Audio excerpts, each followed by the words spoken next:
ਕਲਾਮ ਬਾਬਾ ਬੁੱਲੇ ਸ਼ਾਹ। ਵੇਖ ਬੰਦਿਆ ਅਸਮਾਨਾਂ ਤੇ ਉੱਡਦੇ ਪੰਛੀ, ਵੇਖ ਤੇ ਸਹੀ ਕੀ ਕਰਦੇ ਨੇ। ਨਾ ਉਹ ਕਰਦੇ ਰਿਜ਼ਕ ਜ਼ਖੀਰਾ, ਨਾ ਉਹ ਭੁੱਖੇ ਮਰਦੇ ਨੇ।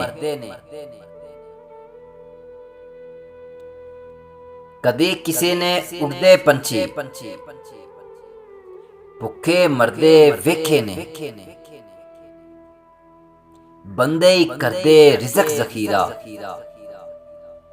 ਬੰਦੇ ਹੀ ਭੁੱਖੇ ਮਰਦੇ ਨੇ। ਬੰਦੇ ਹੀ ਭੁੱਖੇ ਮਰਦੇ ਨੇ।